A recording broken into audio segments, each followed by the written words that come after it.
চট্টগ্রামের এম.এ. আজিজ স্টেডিয়ামকে ২৫ বছরের জন্য বাংলাদেশ ফুটবল ফেডারেশনকে বরাদ্দ দিয়েছে জাতীয় ক্রীড়া পরিষদ, যেখানে ফিফার অর্থায়নে হবে আন্তর্জাতিক ফুটবল স্টেডিয়াম। কিন্তু ভেন্যুটি বাফুফের অধীনে যাওয়ায় দুশ্চিন্তায় চট্টগ্রামের ক্রীড়া সংগঠকরা। তাদের মতে এমন সিদ্ধান্তে চট্টগ্রামের অন্যান্য খেলা হুমকির মুখে পড়বে।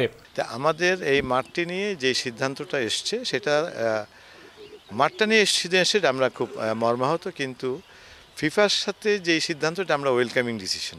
ডেফিনেটলি এটা একটা চট্টগ্রামবাসীর জন্য একটা অভিনন্দনযোগ্য। কিন্তু আমাদের আশাহত হওয়ার কারণটা কোথায়?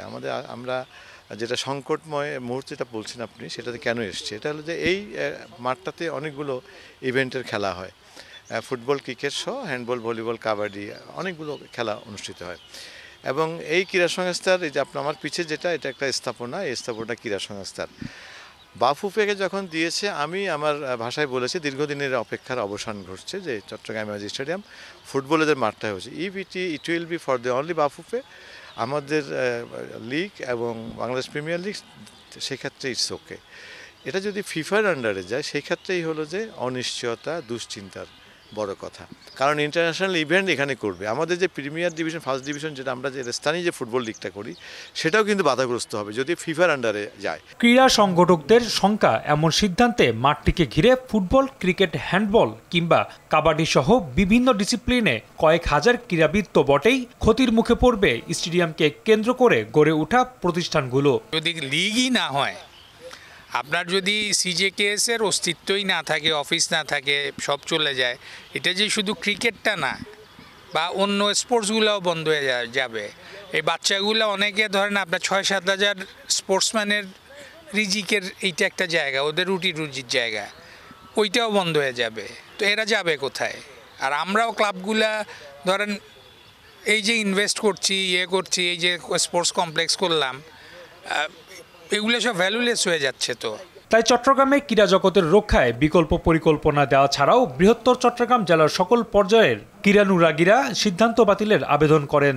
তো আমি আশা করব যে চট্টগ্রামের বাইরে আমাদের যেটা আনোয়ারাতে, যেটা আমাদের নতুন যেই টানেল হয়েছে, ওর ওপাশে অনেক জায়গা, এবং আপনার বদ্ধারাটের এদিকে অনেক জায়গা, বাকুলের দিকে অনেক জায়গা, আমি দেখছি বিশ্বে প্রায় জায়গায় যে নতুন কোনো একটা কমপ্লেক্স বা কোনো কিছু তৈরি করলে ওই এলাকাটাও উন্নত হয়। মূলত এমন সিদ্ধান্তে শঙ্কা জেগেছিল চট্টগ্রামের ফুটবল নিয়েও। যদি সংগঠকের বলি আর ফুটবলের দায়িত্ব যেটা আছে এটা নিয়ে বলি, এটা সার্বিক দিক দিয়ে বিবেচনা করলে কিন্তু এটা আমাদের চট্টগ্রামের স্থানীয় ফুটবলের জন্য কোনো ভালো রেজাল্ট বয়ে আনবে বলে আমি মনে করি না। যেহেতু এটা ডেডিকেটেড ফুটবল গ্রাউন্ড হিসেবে জাতীয় ক্রীড়া পরিষদ বাংলাদেশ ফুটবল ফেডারেশন দিয়েছে, সেহেতু যেটা বাংলাদেশ ফুটবল ফেডারেশন এটা ফিফার অর্থায়নে এটাকে উন্নয়ন করবে বা ডেভেলপ করবে, যেটাই করুক, এটা হলে কিন্তু ইন্টারন্যাশনাল ল অনুযায়ী, ফুটবলের আইনকানুন অনুযায়ী ইন্টারন্যাশনালি এটা পরিচালিত হবে।